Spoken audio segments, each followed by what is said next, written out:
বাংলাদেশে সংখ্যা গুরু আর সংখ্যা লঘু বলে কোনো ধরনের শব্দ থাকবে না। প্রেস ক্লাবে আমি সদস্য হতে পারবে না, আপনি সদস্য হতে পারবে না।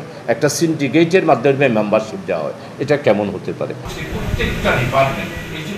বাংলাদেশ জামাত ইসলামী চট্টগ্রাম মহানগরের আমির ও সাবেক সংসদ আলহাজ শাহজাহান চৌধুরী বলেছেন, এই দেশের সব নাগরিক সমান অধিকার ভোগ করবে।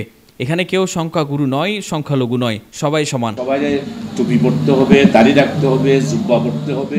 সোমবার 2 সেপ্টেম্বর সন্ধ্যায় চট্টগ্রাম নগরী বাংলাদেশ জামাত ইসলামী কার্যালয়ে বিআইএ ভবনে চট্টগ্রাম রিপোর্টার্স অ্যাসোসিয়েশন সিআরএ নেতৃবৃন্দের মত বিনিময়ের সময় তিনি এসব কথা বলেন।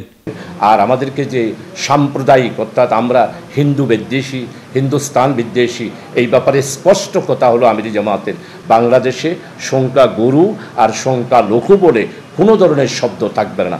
সংবিধান থেকে সেটা তুলে দিতে হবে।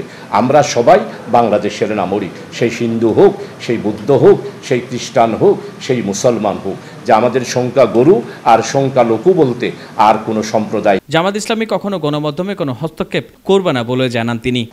মুক্ত সাংবাদিকতা, মিডিয়ায় আমরা বিশ্বাস করি, স্বাধীনতায় বিশ্বাস। আর ইন্টেরিয়াম গভর্নমেন্টের কাছেও আমাদের আবেদন থাকবে, মুক্ত স্বাধীনতার জন্য যেই রুল হওয়া দরকার, যেই নীতি হওয়া দরকার, বিশেষ করে প্রেস ক্লাব থেকে শুরু করে জেলা পর্যায়ের, মহানগরী পর্যায়ের প্রেস ক্লাবগুলোকে টোটালি একটা রিসাফল করে সবাই যাতে অংশগ্রহণ করে। আপনি প্রেস ক্লাবে আমি সদস্য হতে পারবে না, আপনি সদস্য হতে পারবে না। একটা সিন্ডিকেটের মাধ্যমে মেম্বারশিপ দেওয়া হয়, এটা কেমন হতে পারে?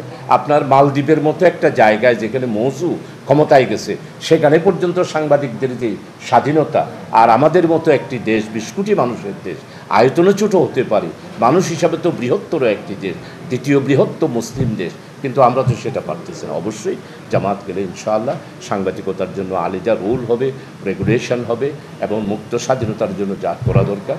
বাংলাদেশ জামাত ইসলামী চাই অবাধ নিরপেক্ষ নির্বাচনের মাধ্যমে একটি নতুন বাংলাদেশ গঠিত হোক। এই জন্য নতুন এই অন্তর্বর্তীকালী সরকারকে আমরা কোনো সময় বেঁধে দিতে চাই না।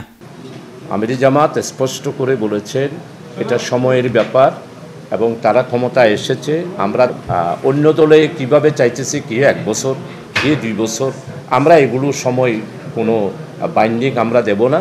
তাদের কাজ কর্ম সব কিছুর মাধ্যমে যখনই সময় হবে, তখন এটা 2 বছর পরেও হতে পারে, 1 বছর হতে হবে, সময় অনুসারে সব। জনগণ চাইলে আগামী দিনে জামাত ইসলামী সরকার গঠন করবে বলে জানান তিনি। দেখেন, বাংলাদেশ জামাত ইসলামী আগামী দিনে সরকার গঠন করবে কি করবে না, এটা তো জনগণের হাতে। জনগণ যদি রায় দেয়, ভালো মনে করে, তাহলে হয়তো আমরা সরকার গঠন করার সুযোগ পাব।